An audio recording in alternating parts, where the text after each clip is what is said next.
नजरबंद रखा था। आज पुनः कंस जो है वसुदेव और देवकी को कारागार में डालने का आदेश दे रहा है अपने अनुचरों को, अपने पुलिस को। इन दोनों को सर्वप्रथम कारागार में डालो। उसके बाद वह अपने सभासदों से विचार करता है और कहता है कि जो है राजधानी में जो है एक दंगल का आयोजन किया जाए और जो कुवलय पीड़ जो हाथी है इन दोनों बालकों को बुलाया जाए और उससे कुचलवा कर मार डाला जाए।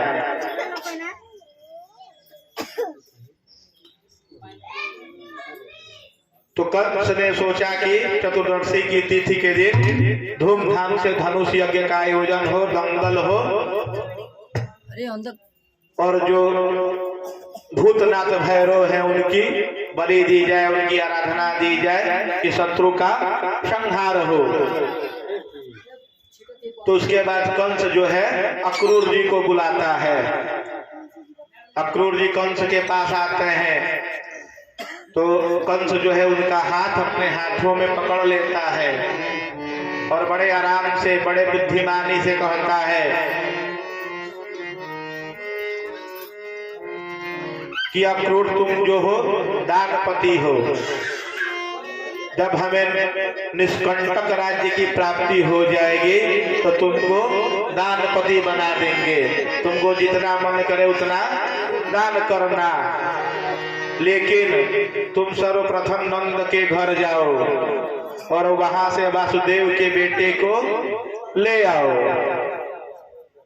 तुम इस कार्य में तनिक भी विलंब नहीं करो, तुम अभी रथ लेकर जाओ।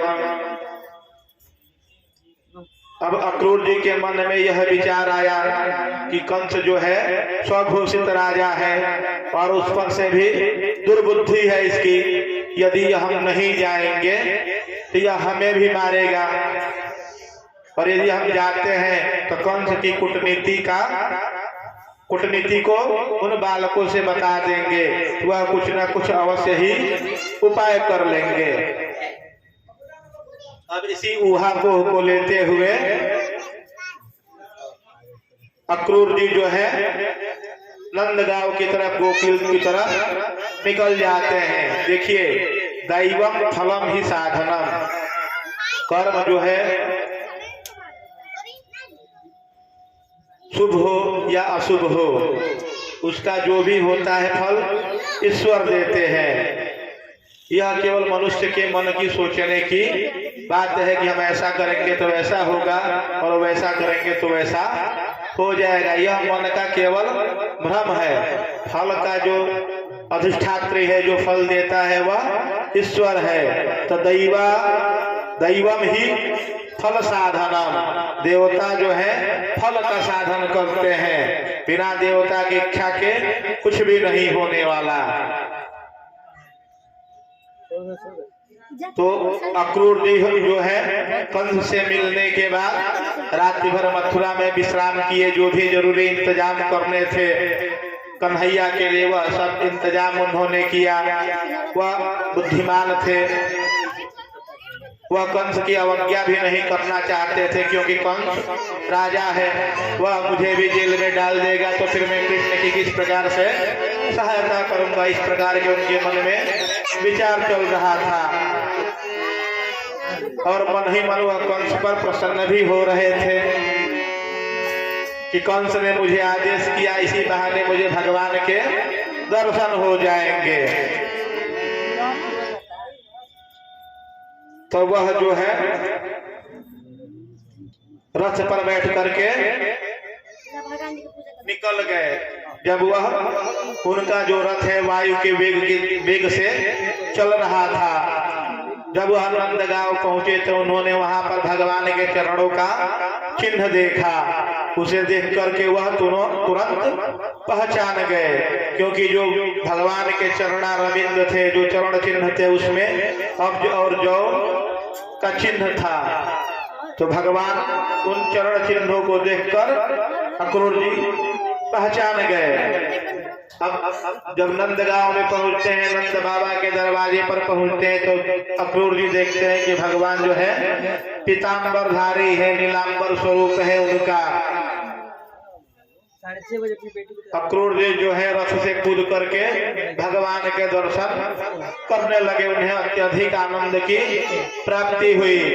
भगवान जो है उनके दोनों हाथ जोड़ करके, दोनों हाथ पकड़ करके प्रणाम किए, उनको अपने घर के अंदर ले गए। उसके बाद भगवान जो है उनका पाद्य और आचमन इत्यादि जो है आतिथ्य जो होता है वह सब हुआ। भगवान जो है उनके पांव दबा रहे हैं। अक्रूर जी जो है कंस की कही हुई बात को कह दिए। तब भगवान जो है अक्रूर जी से कहते हैं कि यह सब बातें आप नंद बाबा को नहीं बताइएगा, यशोदा मैया को नहीं बताइएगा। आप केवल इतना कहिए कि वहां पर मंगल उत्सव हो रहा है और उसे देखने के लिए मैं जा रहा हूँ। अब भगवान जो है जितने भी उनके ग्वाल बाल मित्र थे सबको कहे कि चलना है वहां पर, सुबह प्रातः काल चलना है, सब लोग अपना जरूरी इंतजाम कर लो। अब जितने भी भगवान के दोस्त मित्र थे सब जरूरी इंतजाम में लग गए। प्रातः काल की बेला आई। अक्रूर जी जो है संध्या वंदन इत्यादि से निवृत्त हुए। भगवान जो है बलराम भैया के साथ रथ पर सवार हुए। अक्रूर जी और बाकी जितने गोपव्याल थे सब बैलगाड़ी के छड़के से मथुरा जाने के लिए उद्यत हुए। रास्ते में जो है यमुना जी आई। तब अक्रूर जी के मन में विचार आया कि यमुना स्नान कर लिया जाए। उन्होंने अपने मन की बात भगवान से कही। भगवान ने सहमति प्रदान की। अक्रूर जी जब यमुना जी में डुबकी लगा रहे थे तो देख रहे हैं कि भगवान जो है रथ पर यमुना जी के अंदर बैठे हुए हैं। फिर बाहर जब जल से निकाल के देख रहे हैं तो दोनों भाई रथ पे बैठे हुए हैं। फिर जब दूसरी डुबकी लगाते हैं तो भगवान जो है सैया पे विराजमान है।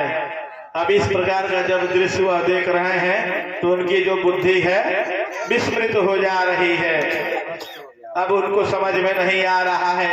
वह भगवान की माया जान करके भगवान को प्रणाम करके यमुना जी से स्नान करके बाहर निकलते हैं। जो साथ में ग्वाल बाल है वह मथुरा के निकट पहुंच गए होते हैं। उसके बाद अक्रूर जी कहते हैं कि हमें द्रुत गति से मथुरा की तरफ जाना चाहिए। जब भगवान मथुरा के निकट पहुंचते हैं तो अक्रूर जी से कहते हैं कि आप जाइए, हम लोग जो है पैदल आएंगे। थोड़ा सा विचरण मथुरा जो राजधानी है घूमते हुए आएंगे। अब भगवान जब मथुरा में प्रवेश करते हैं, जितने भी हरिओम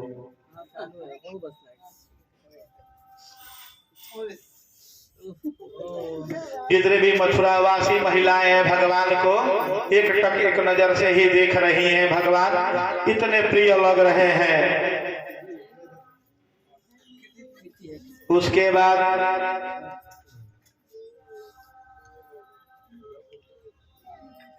अक्रूर जी कंस के पास पहुंचते हैं, अपना प्रणाम निवेदित करते हैं, भगवान के आने की समाचार देते हैं और उसके बाद अपने महल चले जाते हैं विश्राम कर लिए। जब भगवान मथुरा में प्रवेश करते हैं तो वह समय जो हो रहा है अपराह्न का हो रहा है। समय जो है अपराह्न और पूर्वाह्न में चलता है, AM PM।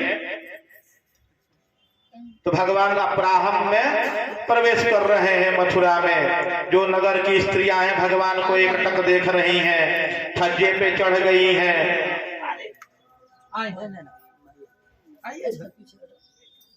अब जो भी भगवान को देख रहा है उनको आंखों के रास्ते अपने हृदय में उतार ले रहा है। ऐसे भगवान की दिव्य मनोहर झांकी है वह। मथुरा नगर में फूलों की वर्षा हो रही है। नर नारियां जितने हैं दधी अक्षत भगवान के ऊपर छिड़क रहे हैं। इस समय भगवान के मन में यह विचार आया कि कहीं ऐसा ना हो कि यह मथुरावासी मुझे एक साधारण बच्चा समझे, तो कुछ ना कुछ इन्हें कर्तव्य दिखाना पड़ेगा। इतने में रास्ते में भगवान को एक धोबी मिल गया जो कपड़े रंगने और धोने का काम करता था। उतने में भगवान धोबी के पास जाते और कहते हैं कि अरे मामा, तुम हमारे कंस मामा के यहाँ से आ रहे हो, तुम उनके राजकीय धोबी हो, कोई कपड़े हो तो हमें दे दो।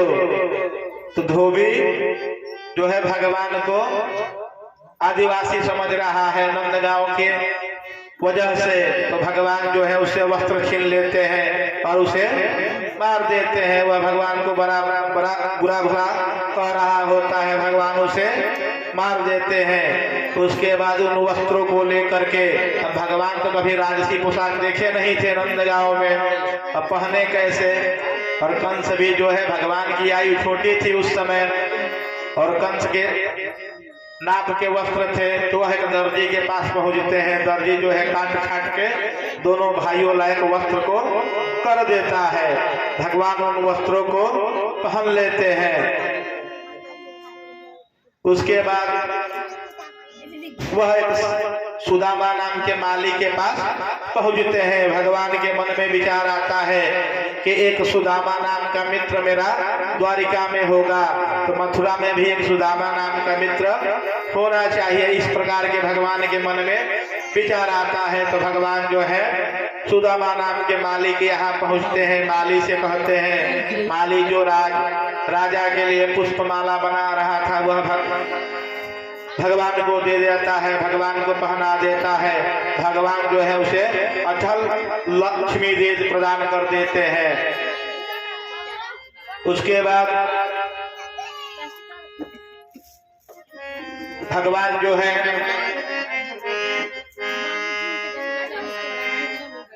कुब्जा के यहाँ पहुंचते हैं। वह जो है अंगराग जो होता है, चंदन घिस करके राजा के लिए ले जा रही थी, कंस की सेविका थी। भगवान को उस पर दया आ जाती है। वह जो है तीन जगह से टेढ़ी थी, अहंकार की वजह से वह सीधी नहीं हो पा रही थी। उसका रूप जो है बहुत सुंदर था। तो भगवान उससे अंगराग मांगते हैं, वह भगवान को अंगराग दे देती है। भगवान उसका लेपन करते हैं। भगवान के मन में यह विचार आता है कि इसका कल्याण कर दिया जाए। तो भगवान जो है उसके दोनों हाथों को पकड़ करके और उसके दोनों पैरों पर अपने पैर का पंजा रख करके इस प्रकार से उसके हाथों को पकड़ के सीधा करते हैं कि वह सीधी हो जाती है। भगवान के स्पर्श मात्र से ही उसकी जो सौंदर्य लालिमा है वह पहले से अधिक बढ़ जाती है। अब वह भगवान को छोड़ने का नाम ही नहीं ले रही है। तब भगवान उसको आश्वासन देते हैं कि मैं पुनः तुम्हें अपना दर्शन दूंगा। उसके बाद समय हो जाता है रात्रि का, रात्रि विश्राम होता है। जब नंद बाबा को यह ज्ञात हो गया कि कंस जो है कन्हैया के पीछे पड़ा हुआ है, कन्हैया को मारने वाला है, तो जितने भी मथुरा नगर में जितने भी छोटे लोग थे सबको नंद बाबा जो है आपस में मिला लिए थे। यह सब कूटनीति अक्रूर जी के कारण बहुत पहले से चल रही थी। भगवान जो है रात्रि को विश्राम करते हैं, बड़ी आनंद से उनकी रात कटती है। अब इधर जो कंस है अब उसको नींद ही नहीं आ रही है। वह स्वप्न में भी भगवान का ही दर्शन कर रहा है। जब मनुष्य का काल नजदीक आ जाता है तो उसका जी घबराता है, उसका मन जो है बेचैन हो जाता है, उसका मन स्थिर नहीं हो पाता। तो कंस जो है पूरी रात करवट बदलता रह जाता है, उसको नींद नहीं आती है। प्रातः काल की बेला आई, दंगल आरंभ हुआ। भगवान भी जो है रंग द्वार पर पहुंचे। वहां पर कुलयाबिड हाथी को खड़ा किया गया था। भगवान द्वार पर पहुंचते हैं तो जो हाथी का पिलवान होता है वह रास्ते से हटने के लिए कहता है, भगवान रास्ते से नहीं हटते। तब वह भगवान को बड़ा भुला कहता है, गवार कहता है। तब तक हाथी भी भड़क जाती है और भगवान पर आक्रमण कर देती है। भगवान और उस हाथी के मध्य युद्ध होता है। भगवान उसको ऐसा घूसा मारते हैं कि हाथी जो है भूमि पर गिर जाती है। भगवान उसके दोनों दांत को उखाड़ लेते हैं और उसके पिलवान को भी मार देते हैं। उसके बाद रंगशाला में प्रविष्ट करते हैं।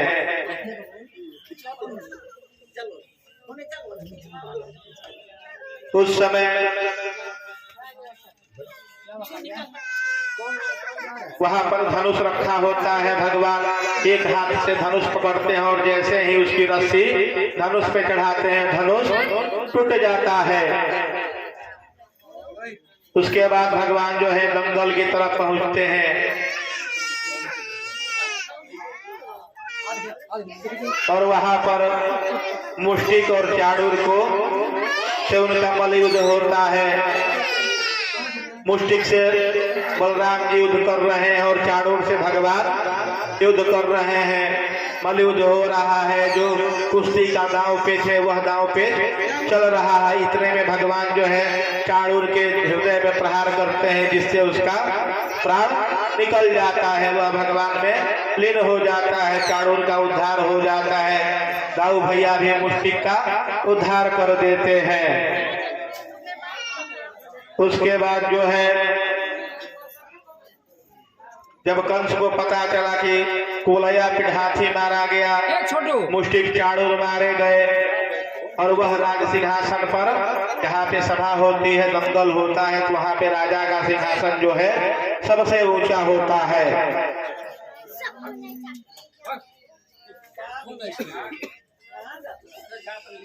तो भगवान अब कंस के पास पहुंचने के लिए सीढ़ियां चढ़ रहे हैं और यह कंस अपने मयान से तलवार निकाल रहा है और थर थर कांप रहा है। भगवान को देखते ही देखते उसकी जो है हृदय गति बंद हो जाती है और उसकी मृत्यु हो जाती है। भगवान ने उसको मारा भी नहीं, उसकी हृदय गति कंस की बंद हो गई।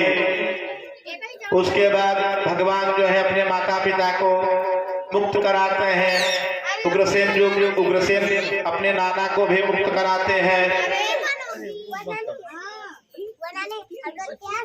अभी नहीं, 15-20 मिनट के बाद। अब भगवान का जो है उग्रसेन जी राजा बनते हैं। वसुदेव जी और देवकी जी से जब भगवान का मिलन हो रहा है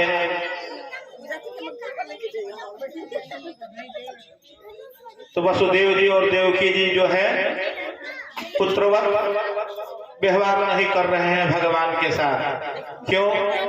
कथा के माध्यम से आया था, कथा प्रसंग के माध्यम से कि कारागार में जब भगवान का अवतरण हो रहा था तो देवकी और वसुदेव जी जो है भगवान को चतुर्भुज रूप में देखे थे। इस वजह से उनमें पुत्र भाव उत्पन्न नहीं हो रहा था। भगवान ने अपने माया के द्वारा समझाया बुझाया तब उनमें पुत्र भाव का संचार हुआ। तत्पश्चात जो है उग्रसेन जी और वसुदेव देवकी ने भगवान का योग्यो पवित्र संस्कार किया।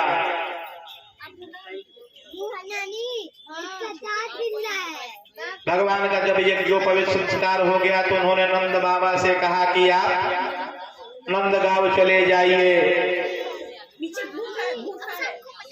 और यहाँ पे रहना मेरा कुछ कर्तव्य है। उन कर्तव्य के पालन करने के लिए मैं यहाँ पे रुक जा रहा हूँ। आप जो है नंद गांव चले जाइए और वहाँ पर जा करके कहिएगा दृष्टो में श्यामः, मैं कभी कभी जो है देखने के लिए आऊंगा या अपने दूत को भेज दूंगा।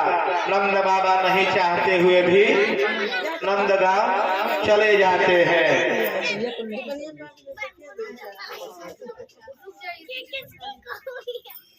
उधर जब नंद बाबा नंदगांव पहुंचते हैं तो यशोदा मैया नंद बाबा को बड़ा बुरा भला कहती है, तुम उधर ही क्यों नहीं रह गए, तुम ये कन्हैया को छोड़ के क्यों आए हो, तुम उधर ही मर जाते। जो भी उनके मन में आ रहा है वह नंद बाबा को कह रही है। नंद बाबा उसको भली भांति समझा रहे हैं। धीरे धीरे जो है समय के साथ नंद बाबा और यशोदा का जीवन सामान्य हो जाता है। जब भगवान का यज्ञोपवीत हो गया तो विद्या अध्ययन का समय आया, क्योंकि भगवान ने अभी तक कोई विद्या अध्ययन का कार्य नहीं किया था। तो गर्गाचार्य के सुझाव पर, गर्ग ऋषि के सुझाव पर भगवान को आज की उज्जैन नगरी, उस समय अवंतिकापुरी कहलाती थी, वहां पर शिक्षा ग्रहण के लिए संदीपनी ऋषि के आश्रम में भेजा गया। संदीपनी ऋषि जो है काशी से ही वहां पर जाके बसे थे, ऐसा पुराणों में कथा आती है। तो भगवान जो है वहां पर वेद, धर्म, शास्त्र, मीमांसा, तर्क विद्या, षड्विधि, राजनीति सबकी शिक्षा ग्रहण करते हैं। भगवान जो है 64 दिन रात में 64 कलाओं का ग्रहण कर लेते हैं। इस तरह भगवान का जो है विद्या अध्ययन पूरा होता है।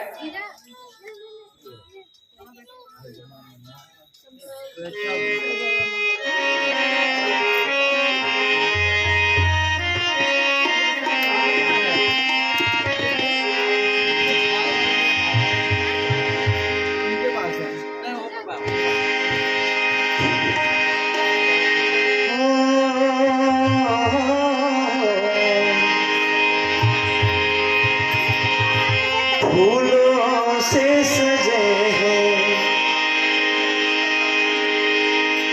फूलों से सज रहे हैं श्री वृंदावन बिहारी, फूलों से सज रहे हैं श्री वृंदावन बिहारी, फूलों से सज रहे हैं श्री वृंदावन बिहारी।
अभी निहारी फूलों से सज रहे हैं, फूलों से सज रहे हैं श्री वृंदावन बिहारी फूलों से सज रहे हैं श्री वृंदावन बिहारी फूलों से सज रहे हैं।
सबको ही प्यारे लगते सबके मन को भाए सबको ही प्यारे लगते सबको ही प्यारे लगते सबके मन को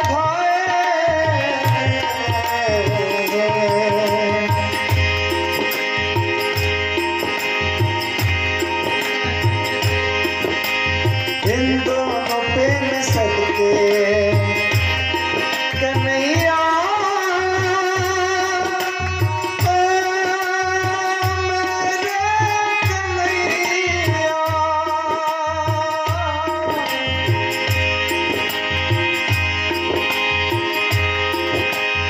इन दोनों पे मैं सदके इन दोनों पे मैं सदके वारी वारी जाऊं इन दोनों पे सदके मैं वारी वारी जाऊं फूलों से सज रहे हैं हो फूलों से सज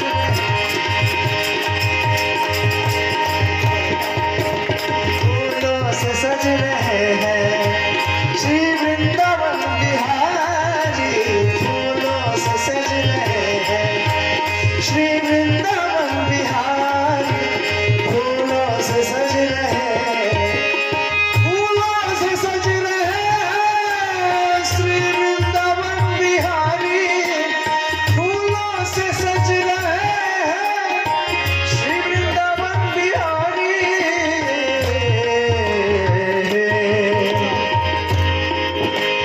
फूलों से सज रहे हैं कन्हैया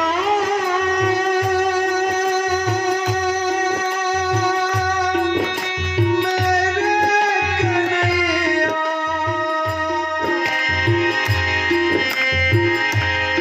कन्हैया मेरे कन्हैया फूलों से सज रहे हैं फूलों से सज रहे हैं श्री वृंदावन बिहारी फूलों से सज रहे हैं श्री वृंदावन बिहारी फूलों से सज रहे हैं श्री वृंदावन बिहारी फूलों से सज रहे हैं श्री वृंदावन बिहारी फूलों से सज रहे हैं हो श्री वृंदावन बिहारी फूलों से सज रहे हैं श्री वृंदावन बिहारी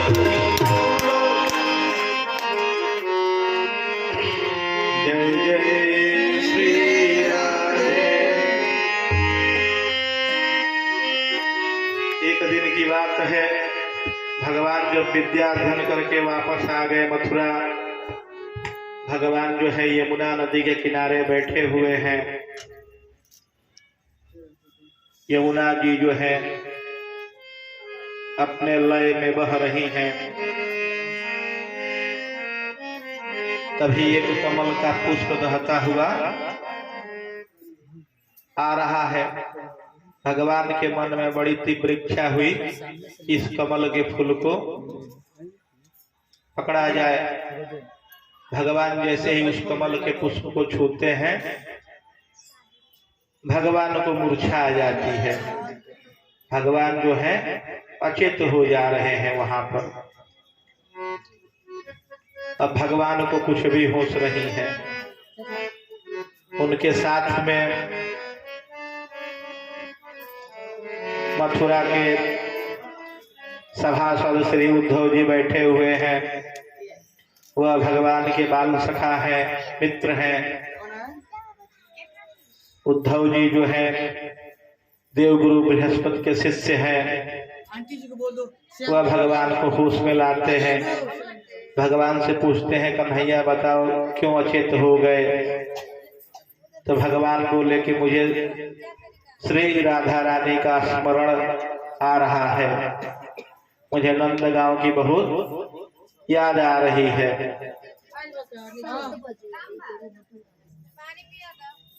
उद्धव जी जो है ज्ञानी है, विद्वान है, धीर है, गंभीर है,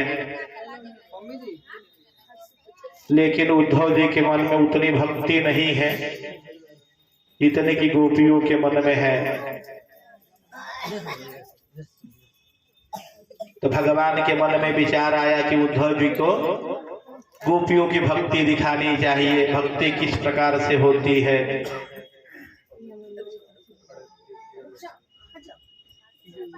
तो भगवान ने कहा कि आप हमारा एक काम करिए, आप नंदगांव चले जाइए, बरसाना चले जाइए, वहां पर मेरे कुशल होने का संदेश दे आइएगा। नंद बाबा से भी मिल लीजिएगा, गोपियों से भी मिल लीजिएगा, श्री राधा रानी से भी मिल लीजिएगा। उद्धव जी जो है भगवान की बात मान लेते हैं, उनका आदेश मान लेते हैं। उद्धव जी जो है प्रातः काल की बेला में नंदगांव के लिए निकल जाते हैं। जाते जाते सायंकाल हो जाता है। वह नंद बाबा के घर पहुंचते हैं। नंद बाबा जो है उनका आदर सत्कार करते हैं, पाद्य अर्घ्य आचमन जो भी हो सकता है उद्धव जी के लिए कर रहे हैं।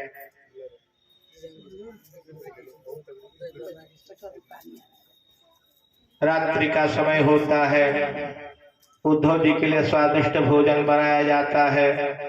उद्धव जी भोजन ग्रहण करते हैं। भोजन ग्रहण करने के पश्चात नंद बाबा और उद्धव जी में वार्तालाप हो रहा है। बताओ कन्हैया कैसा है?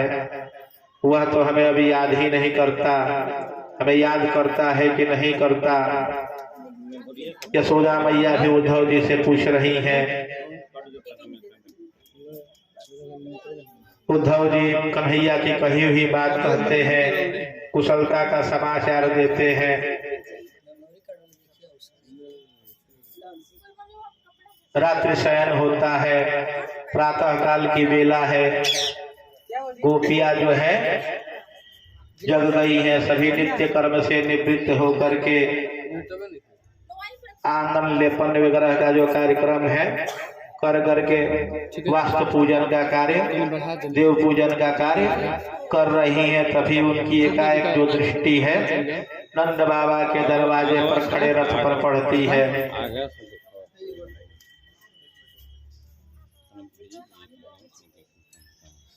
प्रातः काल की बेला में उद्धव जी भी अपना संध्यादि जो नित्य क्रिया है उससे निवृत्त हो जाते हैं। वह भी देखते हैं कि गोपियां जो हैं अपने नित्य कार्य में लगी हुई हैं। सभी मंगल गीत गा रही हैं, भगवान की भक्ति में लीन है।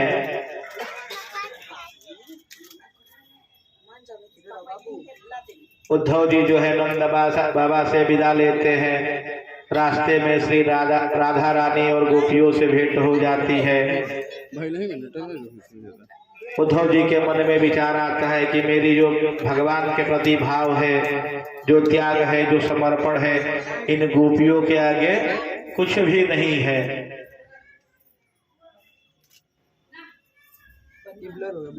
गोपियां जो है भगवान को अपना सर्वस्व सौंप चुकी है। उद्धव जी को अपने मन में ग्लानि आती है। उद्धव जी देख रहे हैं कि ये जो गोपियां हैं साधारण गोपियां नहीं है। यह तो भगवान की दर्शन की लालसा में व्याकुल है, श्री कृष्ण का संदेश मांग रही हैं, श्री कृष्ण को ही अपना संदेश दे रही हैं। यह जो है दान, व्रत, जप, तप, स्वाध्याय, संयम, जो भी दूसरे कर्म है उनसे भी श्रेयस्कर है। देखिए भगवान कृष्ण की जो भक्ति है, भक्ति जो है धर्म नहीं है और ना धर्म का फल है।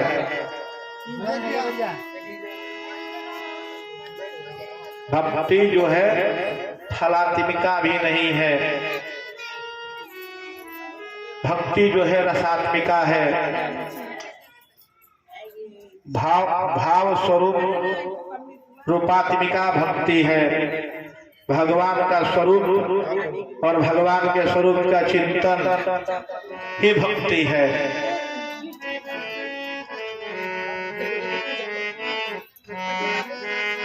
इस प्रकार से उद्धव जी गोपियों की भगवान का संदेश देते हैं। गोपियां जो हैं उद्धव जी पे नाराज हो जा रही हैं कि आप भगवान को क्यों साथ नहीं लेकर आए। भगवान ने जो जो उद्धव जी से कहा था उद्धव जी गोपियों से कह रहे हैं। अब उद्धव जी की मथुरा लौटने की बेला आ गई है। जो भी ब्रजवासी है उद्धव जी की भेंट पूजा कर रहा है।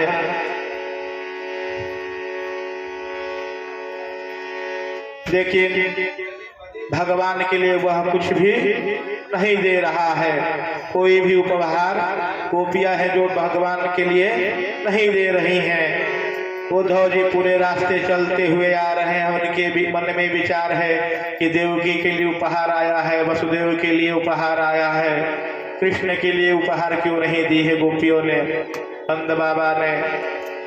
तो भगवान कृष्ण का जो उपहार है वो गोपियों की भक्ति है। एक भक्त जो है भगवान को क्या उपहार दे सकता है सिवाय भक्ति के।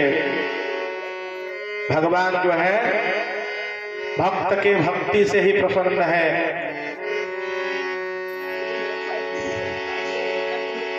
इस प्रकार से भगवान जो है भक्त के भक्ति से ही प्रसन्न हो जाते हैं। उद्धव जी मथुरा पहुंचते हैं, भगवान को सभी समाचार देते हैं।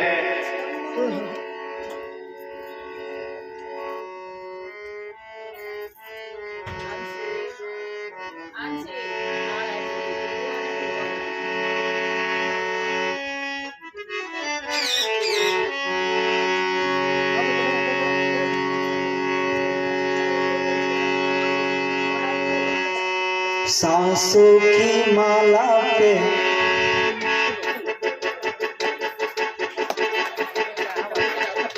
सांसों की माला पे सांसों की माला पे सिमरू में कृष्ण का नाम। सांसों की माला पे सिमरू में कृष्ण का नाम।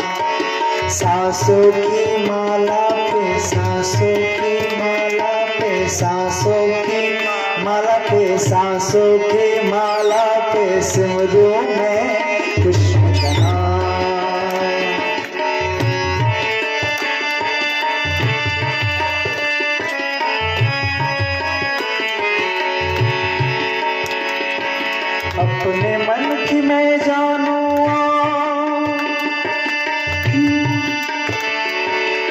अपने मन की मैं जानूं और कृष्ण के मन की राह। अपने मन की मैं जानूं और कृष्ण के मन की राह। सांसों की माला पे, सांसों की माला पे, सांसों की माला पे सिमरूं मैं कृष्ण का नाम। सांसों की माला पे सिमरूं मैं कृष्ण का नाम।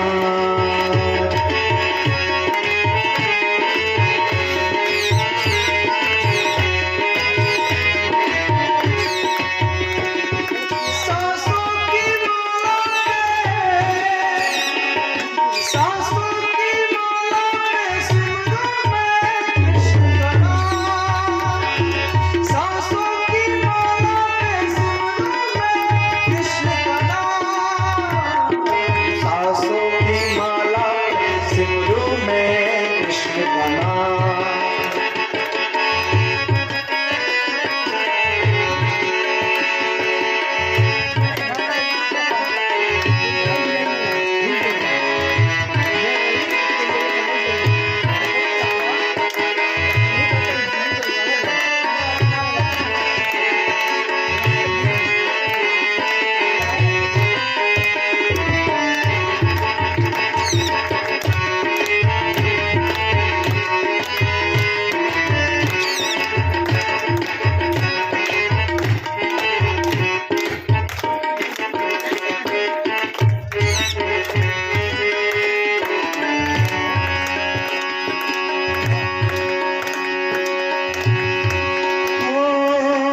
कृष्ण के रंग में ऐसी डूबी,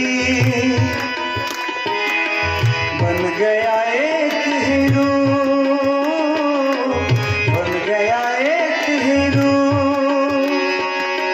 कृष्ण के रंग में ऐसी डूबी, बन गया एक हीरो,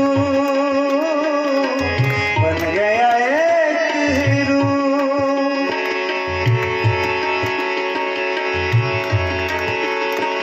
मेरे मन मंदिर में रहते हैं, रहते हैं, रहते हैं। मेरे मन मंदिर में रहते हैं कृष्ण तेरे नाम।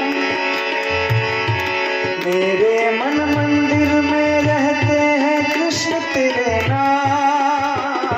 सांसों की माला पे, सांसों की माला पे, सांसों की माला पे सिमरूं मैं सांसों की माला पे, सांसों की माला पे सिमरूं मैं कृष्ण का नाम। सांसों की माला पे सिमरूं मैं कृष्ण का नाम। सांसों की माला पे सिमरूं मैं कृष्ण का नाम।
कृष्ण का रूप है सबसे निराला, क्या जाने लो, क्या जाने ये लो। कृष्ण का रूप है सबसे निराला, क्या जाने ये लो, क्या जाने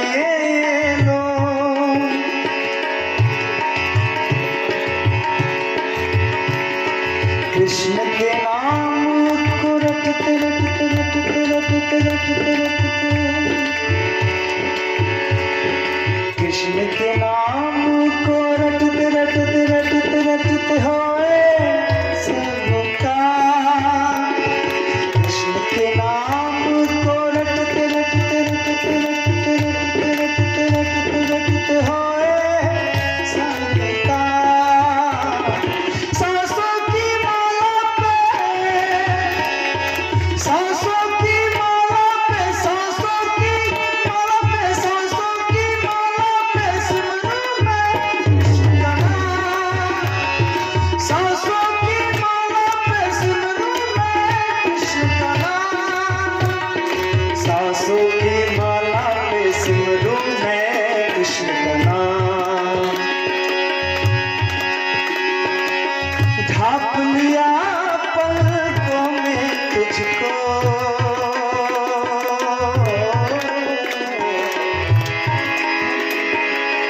बंद कर लिए मैं बंद कर लिए मैं ढाप लिया पलकों में तुझको बंद कर लिए मैं बंद कर लिए मैं तू मुझको देखे मैं तुझको देखूं औरों का तू मुझको देखे मैं तुझको देखूं औरों का सांसों की माला पे सांसों की माला पे सांसों की माला पे सांसों की माला पे सिमरू मैं कृष्ण का नाम सांसों की माला पे सांसों की माला पे सिमरू कृष्ण का नाम सांसों की माला पे सिमरू मैं कृष्ण का नाम सांसों की माला पे सांसों की माला पे सांसों की माला पे सांसों की सांसों की माला पे सांसों की माला पे सांसों की माला पे सांसों की माला पे सिमरू मैं कृष्ण का नाम सांसों की माला पे सिमरू मैं कृष्ण का नाम सांसों की माला पे सिमरू मैं कृष्ण का नाम सांसों की माला पे सांसों की माला सांसों की माला पे सांसों की माला पे सिमरू मैं कृष्ण का नाम सांसों की माला पे सिमरू मैं कृष्ण का नाम सिमरू मैं कृष्ण का नाम सिमरू मैं कृष्ण का नाम जय जय श्री राधे। जब कंस मारा गया तो कंस की दो पत्नियां थी। एक का नाम अस्थि था और दूसरी प्राप्ति। अस्थि माने इतना तो हमारे पास है, वह अस्थि है, और प्राप्ति इतना आगे और चाहिए, वह प्राप्ति है। अस्थि और प्राप्ति जरासंध की बेटियां थी। मगध का राजा जरासंध, उसकी बेटियां अस्थि और प्राप्ति थी। उससे कंस का विवाह हुआ था। जब कंस मारा गया तो जरासंध ने मथुरा पर 17 बार आक्रमण किया, लेकिन प्रत्येक बार वह हार जाता था। भगवान उसे छोड़ देते थे। 18वीं बार जो है जरासंध काल यवन को इकट्ठा करके अपने अधीनस्थ जितने भी राजा थे सबको इकट्ठा करके आक्रमण किया। भगवान ने विश्वकर्मा को आदेश दिया कि प्रभास क्षेत्र में द्वारकापुरी का निर्माण करिए।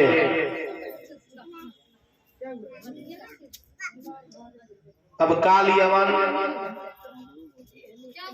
और जरासंध ने भगवान को मथुरा में चारों ओर से घेर लिया। अब भगवान जो है बलराम जी के साथ भाग रहे हैं और काल यवन जो है उन्हें पीछे से पीछा कर रहा है। भगवान एक निश्चित समान दूरी रख रहे हैं ताकि काल यवन पीछे पीछे आता रहे। देख करके भगवान जो है एक गुफा में प्रवेश कर जाते हैं। वहां पर मुचकुंद जी सो रहे थे। अब काल यवन भगवान गुफा में प्रवेश करने के बाद छिप जाते हैं। अब काल यवन आता है तो जो मुचकुंद जी सो रहे हैं उनको लात मार के जगा देता है। मुचकुंद जी जब आंखें खोलते हैं तो उससे काल यवन जो है भस्म हो जाता है। आगे सुखदेव जी परीक्षित जी को बताते हैं, पूछने पर कि यह मुचकुंद कौन था। तो सुखदेव जी महाराज कहते हैं कि मुचकुंद जो है इक्ष्वाकु कुल के मंधाता के पुत्र थे। एक बार देवताओं और असुरों में युद्ध हुआ तो मुचकुंद जी देवताओं की रक्षा के लिए स्वर्ग गए और चिरकाल तक युद्ध होता रहा। वह कई 100 वर्षों तक सो नहीं पाए। जब कार्तिकेय जी को देवताओं का सेनापति नियुक्त किया गया तो इन्हें विश्राम मिला। तब देवताओं ने प्रसन्न होकर कहा कि बताइए आपको क्या आशीर्वाद दिया जाए। तो वह बोले कि प्रभु हमें तो गहरी निद्रा आ रही है, तो कोई ऐसी व्यवस्था कर दीजिए जिससे मैं चिरकाल तक सोता रहूं और कोई मुझे परेशान न करे, मेरी निद्रा में विघ्न न डाले। देवताओं ने कहा कि ठीक है, हम सभी अपना तेज आपको देते हैं, कोई भी आपको निद्रा से जगाएगा और प्रथम दृष्टि आपकी जिस पर पड़ेगी वह भस्म हो जाएगा। तो काल यवन जो है मुचकुंद जी की प्रथम दृष्टि से भस्म हो गया।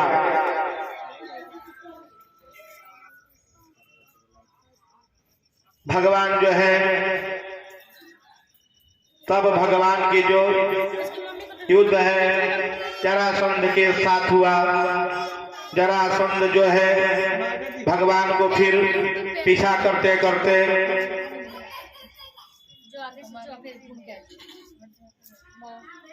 भगवान जो है आगे आगे जा रहे हैं और जरासंध अपने सैनिकों के साथ पीछा कर रहा है। भगवान जो है पर्वत पर चढ़ गए। जरासंध ने चारों ओर से घेर करके पर्वत में आग लगा दी। भगवान किसी तरह वहां से बच करके भगवान ने रण ही छोड़ दिया। भग करके द्वारकापुरी पहुंचे। बोलिए रण छोड़ भगवान की जय। रास्ते में जब भगवान जा रहे थे तो अनर्त देश के जो राजा है उनकी कन्या का नाम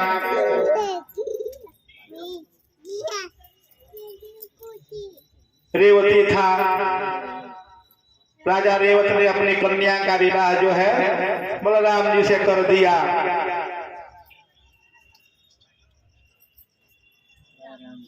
भगवान द्वारकापुरी आ गए। द्वारकापुरी में वह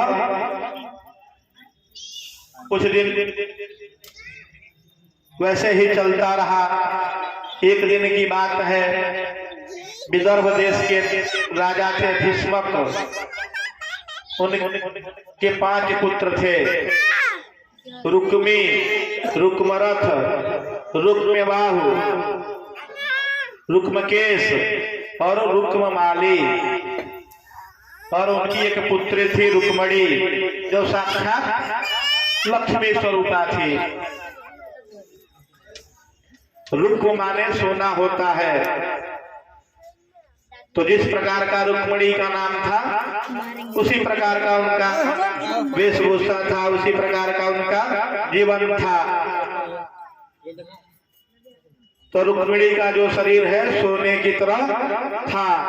भगवान भी उनके गुणों को सुने थे, तभी से उनके मन में यह बात बैठ गई थी। रुक्मिणी जी के मन में कि मेरा जो विवाह होगा भगवान श्री कृष्ण से होगा। भगवान के गुणों को रुक्मिणी ने सुना था। ताम बुद्धिर लक्षण उदार्या रूपशील गुणाश्रया कृष्णस्य सदृशीं भार्या समोढुं मनोदते। जब से रुक्मिणी जी ने सुना था कि भगवान जो है बुद्धि, उसके लक्षण, उसकी उदारता तथा उसके रूपशील गुणों को जब से रुक्मिणी जी ने सुना था, तब से उनके मन में यह विचार आ गया था कि यह जो जीवन है भगवान के लिए है। लेकिन रुक्मिणी जी का जो भाई था रुक्मी, वह भगवान श्री कृष्ण से द्वेष करता था। एक दिन की बात है, रुक्मिणी जी जो है अपने एक विश्वस्त ब्राह्मण को द्वारका भेजा। अब वह ब्राह्मण जो है द्वारिका पहुंचे। भगवान जो है उन्हें ऊंचे सिंहासन पर बिठाए। सोचा कि ये भावी ससुराल के पक्ष के ब्राह्मण हैं, उनको ऊंचा सिंहासन देना चाहिए। यदि कोई गड़बड़ी हो गई तो विवाह तय होने से पूर्व ही कट जाएगा। तो भगवान ने उनकी भली भांति सेवा की, सत्कार किया, आदर किया। तब भगवान उनको पाद्य अर्घ्याचमन दे करके आतिथ्य करने के बाद भगवान ने पूछा, बताइए राज्य में सब सुखी तो है, धर्म पालन में कोई असुविधा तो नहीं हो रही है? जो भी बात है आप मुझे बताइए। जब भगवान ने ब्राह्मण से निवेदन किया, तब ब्राह्मण ने सारी बातें भगवान को बता दी। अब देखिए कथा प्रसंग में यहाँ पर पत्र का कोई उल्लेख नहीं आता है, केवल संदेश का उल्लेख आता है। कहीं कहीं पठांतर भी होगा, व्याख्याकार जो ऋषि हैं अलग अलग व्याख्या किए होंगे। तो यहाँ पर जो है रुक्मिणी जी के संदेश का उल्लेख आता है। संदेश किस प्रकार का था? तो श्रुत्वा गुणान भुवन सुंदरम शृण्वताम ते निर्विश्य कर्ण विबर्हतोंगतापम रूपम दृशाम दृशमाता मखिलार्थलाभम त्वया च्युता विशति वितम पत्रपम में। ब्राह्मण बोले कि रुक्मिणी जी ने कहा है कि हे भुवन सुंदर, आपके गुणों का हमने श्रवण किया है, आपका जो गुणानुवाद है उसका श्रवण किया है।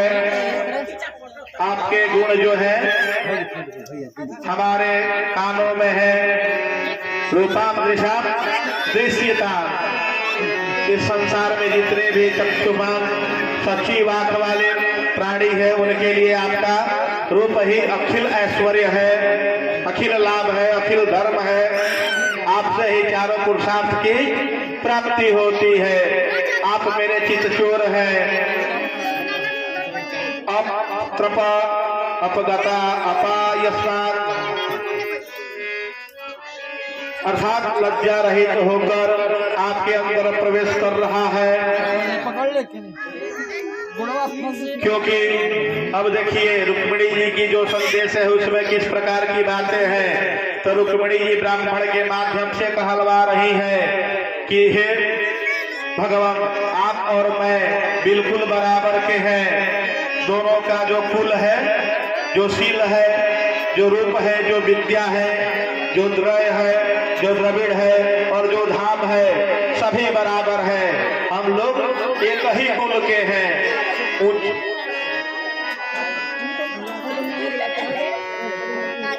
मैं अधीर या चंचला नायिका नहीं हो। आप भी नरलोक मनोभिरामम है, इसलिए मैं आपको वर्ण करती हूँ। जब हम दोनों समान हैं, समान रूप के हैं, समानशील है, समान गुण है, समान कुल है, तो मैं आपका वर्ण करती हूँ। यहाँ जो लक्ष्मी जो रुक्मिणी जी जो है समान बराबरी की बात कर रही है, क्योंकि जो संबंध होता है बराबर में होता है। रुक्मिणी ने ब्राह्मण के माध्यम से साफ साफ कह दिया कि आप ही हमारे पति बनेंगे और मैं आपकी पत्नी बनूंगी। मैंने अपना जो शरीर है आपको अर्पित कर दिया है। आगे आपकी इच्छा, आप मुझे ग्रहण करें या ना करें। सिंह का जो हिस्सा है सियाम लेके जाएगा कि सिंह लेकर जाएगा, ये आपकी इच्छा पर निर्भर है। उसके बाद उन्होंने कहा कि मैंने अब तक जो कुछ भी धर्म कर्म किया है उसका फल मुझे यही मिले कि आप आकर मेरा आड़ी ग्रहण कीजिए। दूसरा मुझे कोई नहीं छू पाएगा। उस दिन नहीं फेंका गया। आइए और मेरे भाई और शिशुपाल को हराइए। मैं आपके साथ चोरी से भागने वाली नहीं हूँ। आइए लड़कर जीतकर मुझे ले जाइए।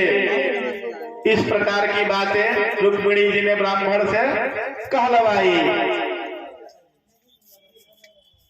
हे कमल नयन, हे उमापति, आत्मशुद्धि के लिए आपके चरणारविंद के रस में स्नान करते हैं। मैं भी 100 जन्मों तक आपकी प्रतीक्षा करूंगी। यदि नहीं आएंगे तो मैं 100 जन्मों तक अपने शरीर का त्याग करती रहूंगी, लेकिन आपका ही वर्ण करूंगी। ऐसा रुक्मिणी जी ने ब्राह्मण को संदेश कहलवाया, ब्राह्मण से संदेश भिजवाया।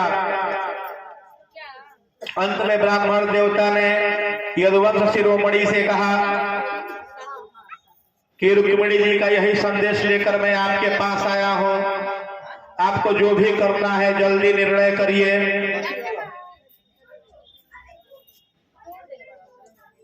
भगवान कृष्ण जो है रुक्मिणी जी का संदेश सुन करके ब्राह्मण जो थे उनका हाथ पकड़ लिए।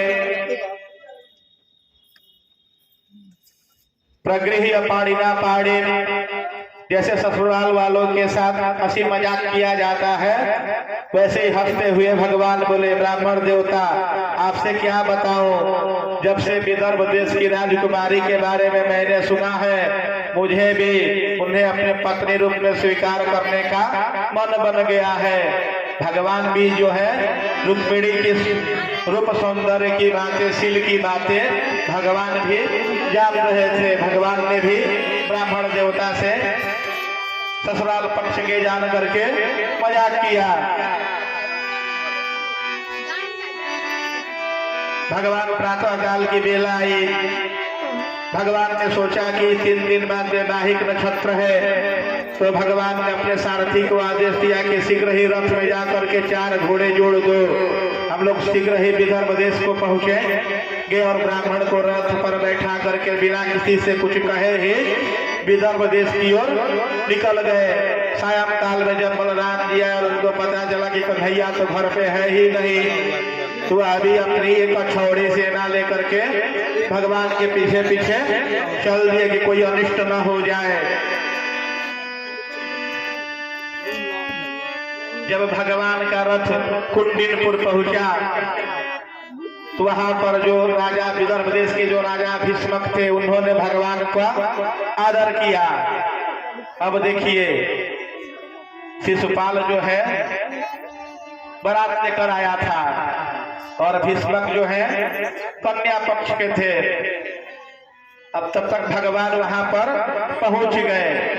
अब देखिए मन स्थिति क्या है दोनों की। अब शिशुपाल सोच रहा है कि कन्या पक्ष वालों ने बुलाया है और कन्या पक्ष सोच रहा है कि वर पक्ष वालों ने बुलाया है।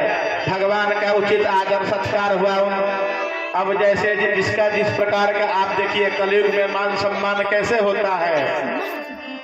तो जो जितना धनी होता है, जो जितना श्री संपन्न होता है, लगभग लोग जो है उसका उतना ही आदर करते हैं। आज जो आदर है वैभव से है, धन से है, बुद्धि आचार विचार से अब कोई किसी का आदर नहीं कर रहा है। तो उसी प्रकार से जो जैसा था, जिसकी जैसी व्यवस्था थी, जो जितना श्री संपन्न था उसका उस प्रकार से यथोचित भीष्मक राजा भीष्मक ने रुक्मी ने आदर किया। प्रातः काल की बेला आई, रुक्मिणी जी जो है अपने कुल देवी गौरी महेश्वर की पूजा के लिए अपने अंतःपुर से अपने सेविकाओं के साथ, बूढ़ी बुजुर्ग महिलाओं के साथ निकली, मंदिर पहुंची।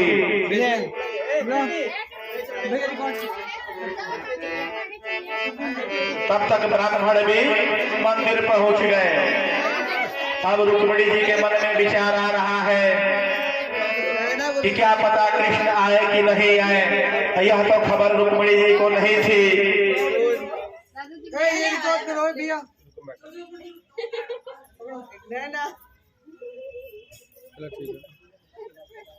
तो उन्होंने तब तक ब्राह्मण महाराज जो है रुक्मिणी जी के पास पहुंचे। उन्होंने कृष्ण के आने का, भगवान के आने का समाचार दिया। अब रुक्मिणी जी ऐसा समाचार पा गई। तब अब उनके मन में विचार आया कि पंडित जी को मैं क्या दूं।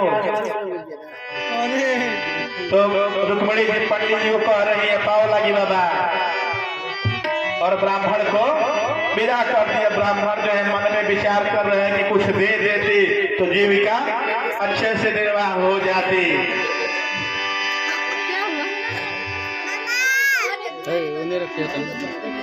और रुक्मिणी जी केवल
बात चलाई, सतगुरु ने मेरी कीनी सगाई, सतगुरु ने मेरी कीनी सगाई।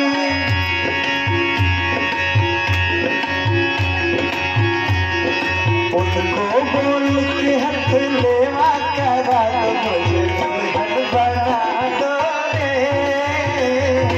आओ मेरी सखी मुझे मेहंदी लगा दो, मुझे सुंदर बना दो है।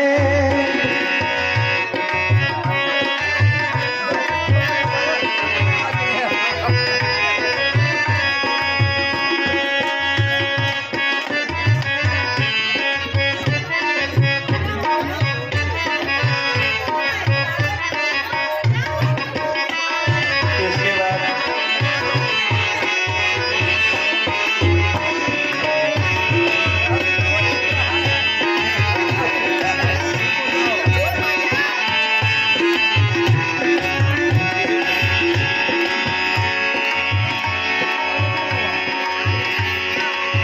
ऐसी चुनरी जो छूटे ना छूटे, ऐसी चुनरी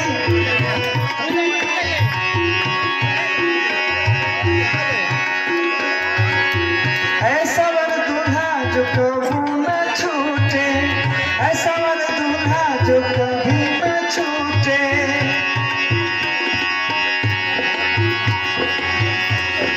ओ अटल सुहागिन बना दो रे, अटल सुहागिन बना दो रे, सखी मुझे मेहंदी लगा दो रे। आओ मेरी सखी मुझे मेहंदी लगा दो, मुझे सुंदर बना दो रे।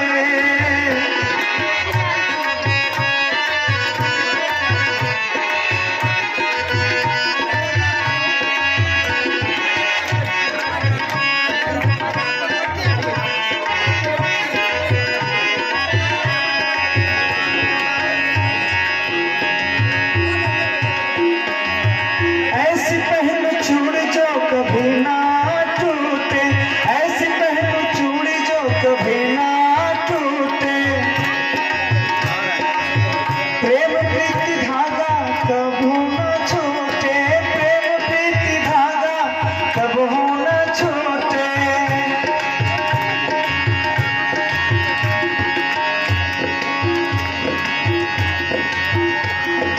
आज मेरी मोतियों से भर दो रे मांग, मुझे सुंदर बना दो रे।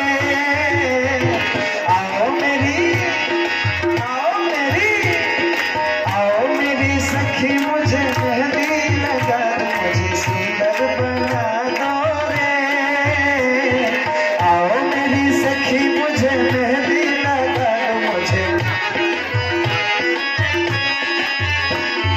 आओ मेरी, आओ मेरी, आओ मेरी सखी मुझे मेहंदी लगा दो, मुझे सुंदर बना दो है।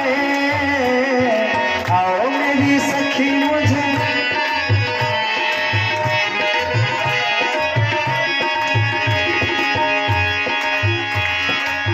भक्ति का सुरमा मैं आँख में लगाऊं, भक्ति का सुरमा मैं आँख में लगाऊं।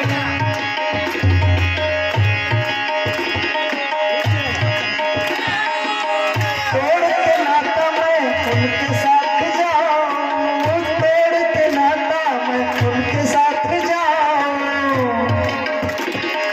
सतगुरु को बुला के सतगुरु को बुला के मेरे फेरे लगा दो, मुझे सुंदर बना दो है।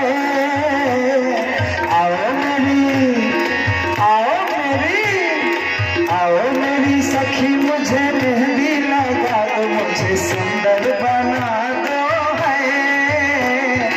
आओ मेरी सखी मुझे मेहंदी लगा, मुझे सुंदर बना दो है। आओ मेरी सखी मुझे मेहंदी लगाओ, मुझे सुंदर बना दो है। आओ मेरी सखी मुझे मेहंदी लगाओ, मुझे सुंदर बना दो है।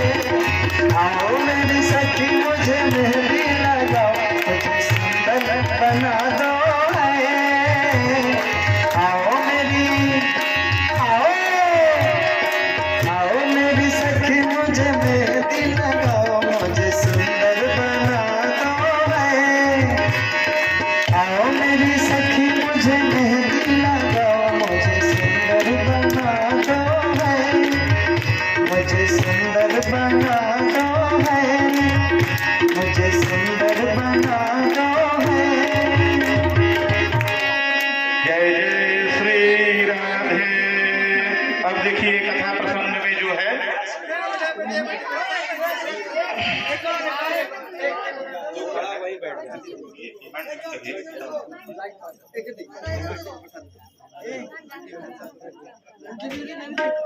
रुक्मिणी जी जो है देवी पूजन के लिए मंदिर चली गई। अब देखिए भगवान जब विदर्भ में पहुंचे तो वहां के जितने नगरवासी थे उनके मन में एक ही विचार था कि यही रुक्मिणी के पति हो, यही रुक्मिणी को वरण करें। जैसे गोस्वामी तुलसीदास जी ने लिखा है कि त्रेता युग में भगवान जब श्री राम जनकपुर पहुंचे और जितने जनकपुर के निवासी थे सभी के मन में यह विचार आया कि यही सीता जी के पति हो, यही सीता जी को वरण करे। ठीक उसी प्रकार से सबके मन में यह विचार आ रहा था। उसके बाद जो घर के बूढ़ी बुजुर्ग जो महिलाएं थी रुक्मिणी जी को देवी पूजन करा रही थी, षोडशोपचार से पूजा हो रही थी, उनको मंत्र बताया जा रहा था। नमस्ते तांबिके वीक्षणम स्वसानुयतो शिवा। वह गौरी गणेश भगवान की पूजा कर रहे थे। उसके बाद मंत्र में आधा मंत्र मन में ही पढ़ लेती थी। भूयात पति में भगवान कृष्ण तदनुमोत्तमा। मेरे पति जो हो श्री कृष्ण हो। पूजा प्रार्थना करने के बाद प्रसाद ग्रहण करने के बाद वह रुक्मिणी जी जो है मंद मंद मुस्कुराती हुई मंदिर की सीढ़ियां उतर रही थी। उनकी नुपुर की रुनझुन की आवाज आ रही थी।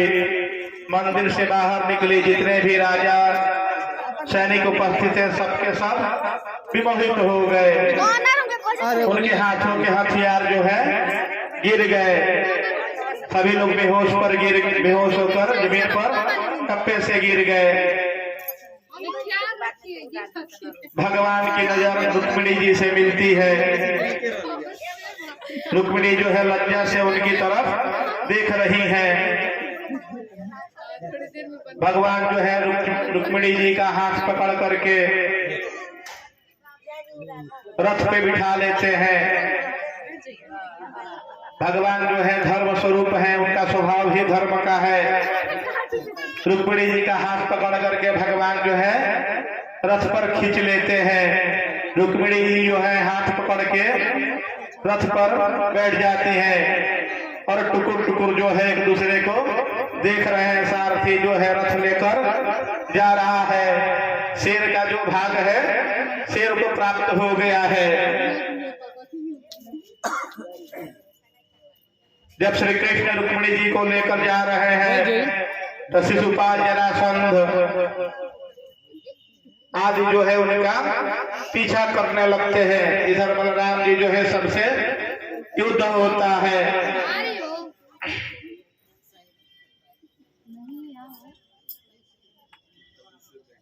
शिशुपाल भी अब जितने भी विदर्भ में बाराती आए हुए थे, अब मान लीजिए किसी की बारात गई हो और किसी कारणवश यदि विवाह ना हो तो बाराती जो है कितनी देर रुकेंगे?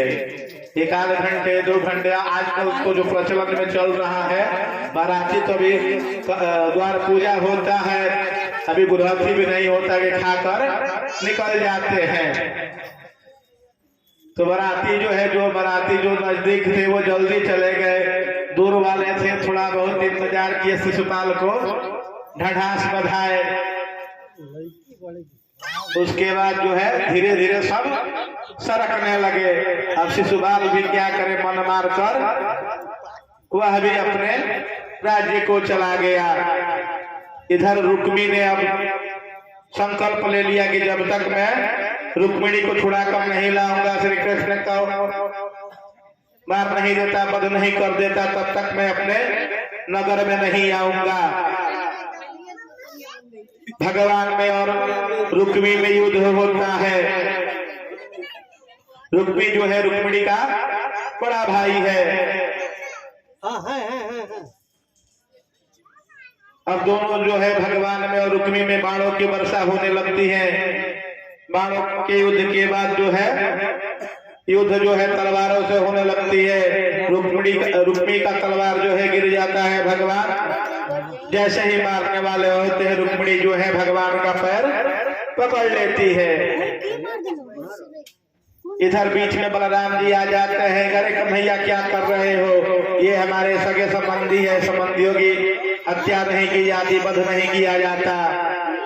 अब वह बलराम जी जो है रुक्मिणी जी का पक्ष लेने लगते हैं। उनके मन में विचार आता है कि बहू जो है द्वारिका जाएगी तो मुझे स्वादिष्ट स्वादिष्ट भोजन बनाकर देगी। तो जो है भगवान जो है रुक्मी को छोड़ देते हैं। रुक्मी जो है अपने संकल्प की वजह से, अपने प्रतिज्ञा की वजह से कुंडिनपुर नहीं जाते हैं, वह अन्यत्र चले जाते हैं।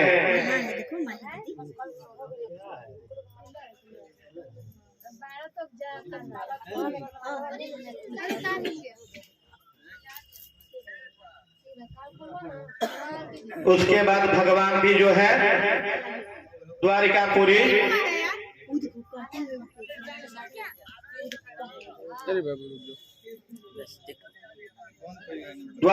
पहुंचते हैं। रुक्मिणी जी को साथ में करके वहां पे भगवान का आदर सत्कार हो रहा है। भगवान का विवाह उत्सव का कार्यक्रम हो रहा है।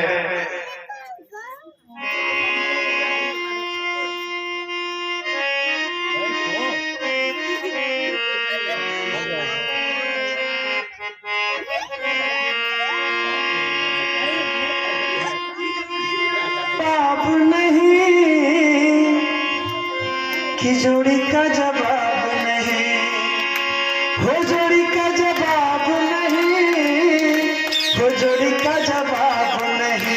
आज दुल्हा बने नंदलाल, कि जोड़ी का जवाब नहीं। आज दुल्हा बने नंदलाल, कि जोड़ी का जवाब नहीं, हो जोड़ी का जवाब नहीं, हो जोड़ी का जवाब नहीं, हो जोड़ी का जवाब जोड़ी का जवाब नहीं। आज दुल्हा बने नंदलाल, जोड़ी का जवाब नहीं। आज दुल्हा बने नंदलाल, जोड़ी का जवाब नहीं।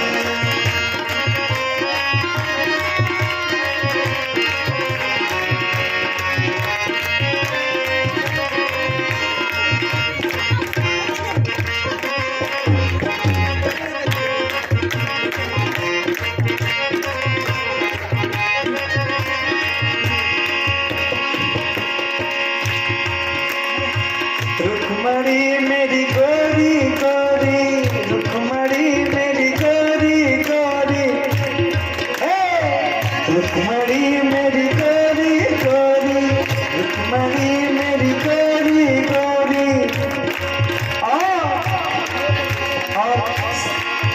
और सावले है नंदलाल, कल जवाब नहीं है। सावले है नंदलाल, जोड़ी का जवाब नहीं। नंदलाल, जोड़ी का जवाब नहीं। आज दुल्हा बने नंदलाल, सभी लोग जोड़ी का जवाब नहीं। जोड़ी का जवाब नहीं, जोड़ी का जवाब नहीं, जोड़ी का जवाब नहीं, जोड़ी का जवाब नहीं। आज दुल्हा बने नंदलाल, जोड़ी का जवाब नहीं। आज दुल्हा बने नंदलाल, जोड़ी का जवाब नहीं।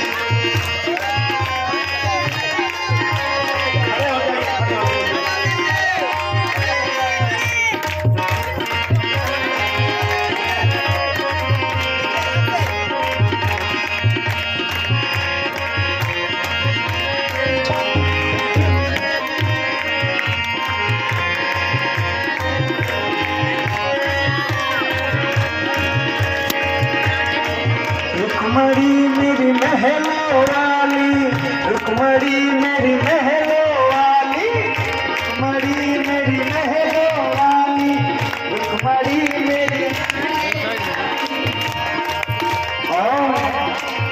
और गाय चराने नंदलाल, की जोड़ी का जवाब नहीं है। गाय चराने नंदलाल, की जोड़ी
रुक्मणी ओढ़े लाल चुनरिया रुक्मणी ओढ़े लाल चुनरिया रुक्मणी ओढ़े लाल चुनरिया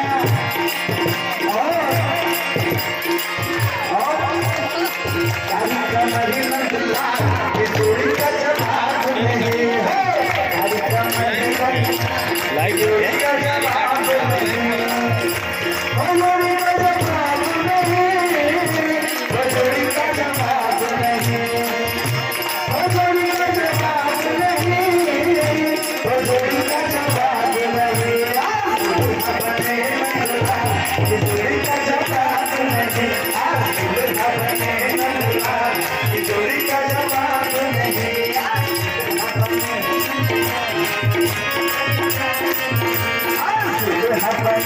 नंदला ये जोड़ी का जवाब नहीं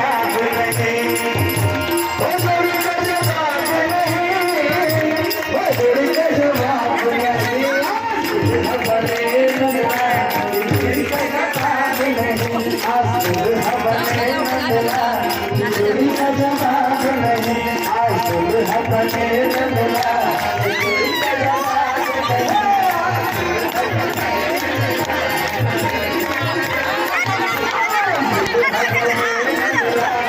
जोड़ी का जवाब नहीं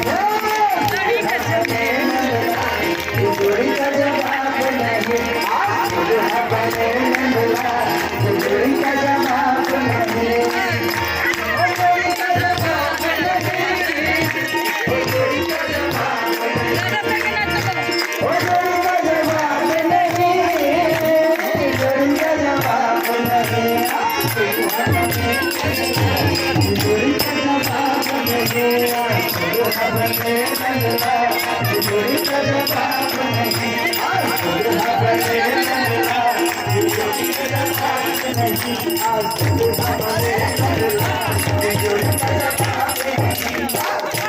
अपने नंदला ये जोड़ी का जवाब नहीं अपने नंदला ये जोड़ी का जवाब नहीं अपने नंदला ये जोड़ी का जवाब